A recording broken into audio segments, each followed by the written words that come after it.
Hey guys, and welcome to episode number 36 of Limitless Studios TV. Be sure to go back and watch our daily tips. Got some software stuff and also a mic review. Also be sure to check out the forums at limitless-studios.com. Click on the forums. They've been pretty active lately. We've got like 60 something members now. So check that out. And today we're actually going to be talking a little bit about applications of gear. So we've gotten some messages on comments and things on YouTube about what gear to use and how to use it and what application to use that gear on. Yeah, we get this question all the time. Yeah. Like nearly every day. Yeah, so we're going to go through different applications, drums, guitars, vocals, and maybe some bass, and talk about what interface and stuff like that that you would use for that application. So you're going to go ahead and start with some guitar, right? Yeah, you got quite a few different options for guitars. I mean, you can use impulse recording, you can mic up an amp, you can go direct, and you got software instruments like Revolver. The one I like to use is miking an amp the old school way, and for that you just need a basic mic, some kind of dynamic mic. I definitely recommend a dynamic mic over a condenser, at least for your primary mic. You can add a condenser on top of the dynamic mic to give it a more rich sound, but try to get a dynamic if you're gonna Be close miking or something like that. Yeah, for your primary mic.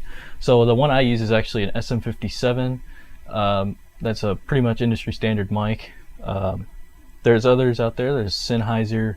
I think it's E609. I think it's around the same price as the SM57. It's a pretty good mic. Then there's more expensive mics such as the Sennheiser MD421, and that's a really good mic as well. And then the SM7B, of course. So those are just a few different mics. They're all dynamic. For your interface, if you're just miking a guitar, you're not miking any drums or anything, you just need a basic small interface, something like the PreSonus Firebox. That's a 2-channel, I think, or it might record 4 channels, I don't know. You could get something like an M-Audio Fast Track, the Fast Track Pro. That one will actually work with Pro Tools. Mm-hmm. So if you're looking to work with Pro Tools, definitely check that out. And then I'm actually checking out the Fast Track Ultra, which has 4 inputs, and that's 4 mic inputs. It'll do 8 tracks simultaneously with external preamps. So that's kind of like a middle grade preamp, and it also works with Pro Tools. So that's just a few different things you can use for recording guitar, just some basic stuff. So I guess we'll talk a little about drums. Yeah, there's several ways you can record drums and several different mic setups that you can use. Or what I'm going to be doing, and we'll probably do some kind of video on there once I get it set up. I actually got a full electronic kit, and I'm going to be running into my laptop through MIDI into an interface, and I'll probably get that one that he just said, the Fast Track Pro. Fast Track Pro actually has MIDI in and out. And you go into your computer, and then I'll be triggering Superior Drummer on my laptop, and that gives you all separate tracks anyway. Superior Drummer does. You can use samples. You can make your own samples if you have drums, things like that. So electronic kits are really expensive, but also really, really versatile way to go. If you want to go the acoustic route, there are several ways you can do it. You can actually mic up a kit theoretically with 2 mics. We actually went over that before. If you go back to our drum recording video, we talked about how to mic a kit with 2 mics only. 3 mics would be ideal. That way you can put a kick drum mic in the kick drum and then have 2 overheads for the rest of it. But the ideal thing is to close mic your kit, which is miking every single drum, 2 overheads, and maybe even 2 or 4 room mics, if you've got a good room, that is. Yeah, large room recommended. Yeah. Large room, like 10-foot ceiling room, kind of huge open room. But if you're close miking, you're going to want a kit, and the actual kit that I was using before, I'm going to start this electronic kit thing. I was using the CAD Pro 7-piece drum mic kit. You've heard me talk about it a lot. It's like $150 from zsounds.com. If you're planning on buying something, buy it through zsounds because we like them. And with that kit, you get 2 condensers, you get 3 tom mics, you get a snare mic, and you get a kick drum mic. So that's your you use the condensers for your overheads. You'll need 2 mic stands. But that actual kit works really well, and it's $150, so it won't break your bank.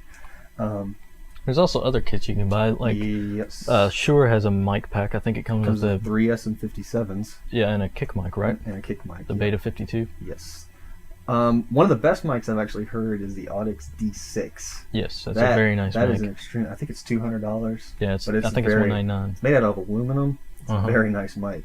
Yep. Audix also makes a full kit with their mics, including a D6, which is also a very nice kit. Yeah.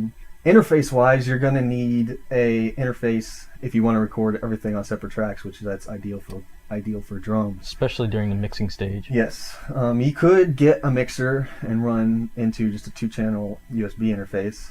You won't be able to change your EQ after the fact. You have to mix everything on the mixing board if you want to do that, though. Yeah. And that's a very very destructive way to record.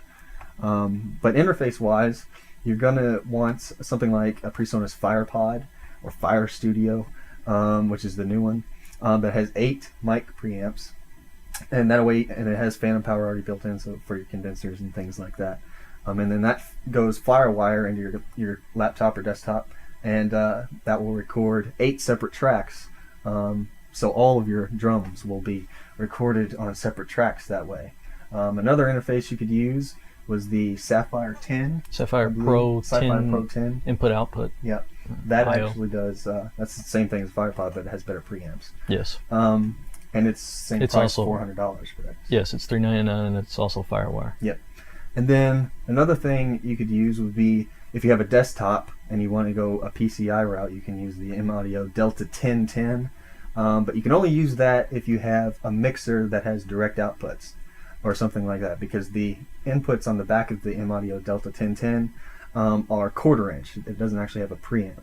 Yes. So if you're using that and you had a mixer already, you plug your mics into the mixer, go out the direct outs into the back of the interface, and that way you have 10 channels through a mixer, and then all recorded on separate tracks into your software. And it also works with Pro Tools. Yes. So if you want a large interface that works with Pro Tools, the Delta 1010 is something to check out.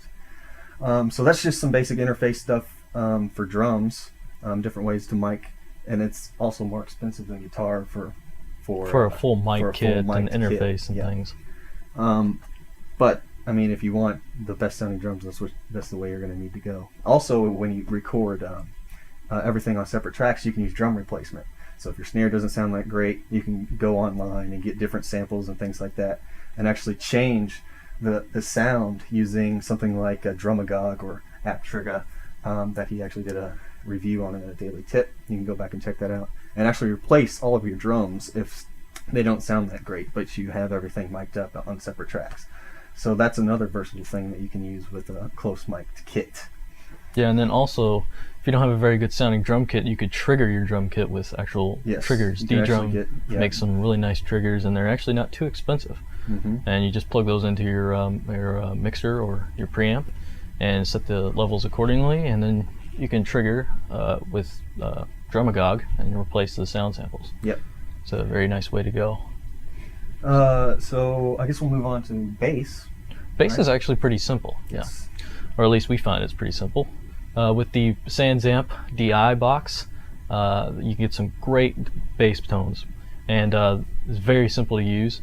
You could also mic a bass amp.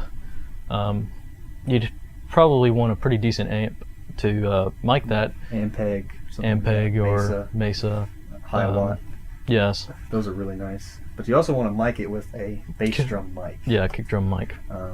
That way it'll capture all the low frequencies. Capture really low frequencies. You could mic it with like an SM57, but you're not going to get those low frequencies as good as a kick drum mic would give you. And also a lot of people actually run into a DI box and an amp at the same time. Yeah. Put them on separate tracks, and you blend those two sounds.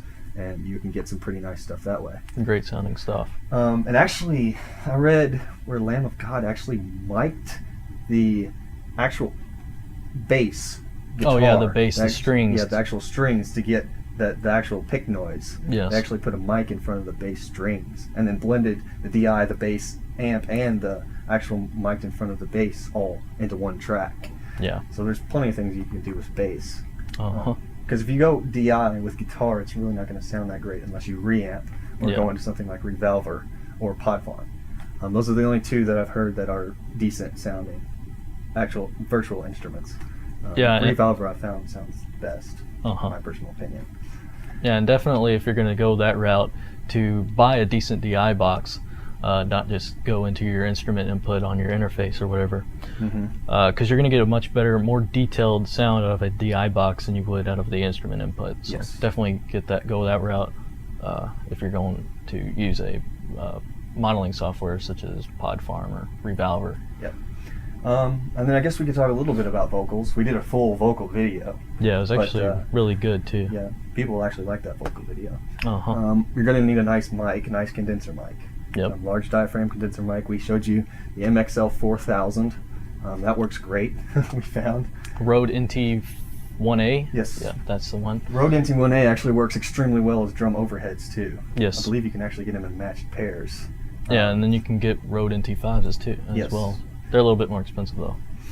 Um, But yeah, the Rode NT1A is a great vocal mic, and it also works well on acoustic guitar too. Yep. It's a very low noise mic, so also for vocals, you're going to want to run into, a nice preamp. oh yeah, So, I mean, your drums and your guitars and stuff, you want to run into a nice preamp, but it's major important for vocals. You want to run into a good preamp to keep the noise level down and keep the sensitivity high. yeah, Yeah, I think that's basic applications that we're running through here. Hopefully that helped a lot of you out. yeah. I think we went over pretty much everything. We'll probably actually do a more involved episode with about choosing an interface and things like that sometime. Yeah. I think that's going to be it for episode number 36. Yep. Like I said earlier, check out the forums. Be sure to post there. Definitely. It's a lot easier to answer y'all's questions on the forums because other people can see them and post, and then it's a much more of an involved community on there than it is on the comments on YouTube. Yeah. But Also, give us your requests too. Yeah, we want requests. There's an actual request thing on there on our forum that you can also go to. Check out the live stream. We're streaming Fridays and Sundays, or usually Sundays, but definitely on Fridays. Yep. Probably around 7 to 12 Eastern time. Yeah, and a lot of PM. times we actually stream recording this video like we are right now. We're actually streaming live and also recording the video, which is kind of cool. We've actually got like 5 people in the chat room, 5, 6, no more than that actually. Yeah. Check all that stuff out, and thanks for the support. Yep. And we will see you next time in another Limitless Studios video.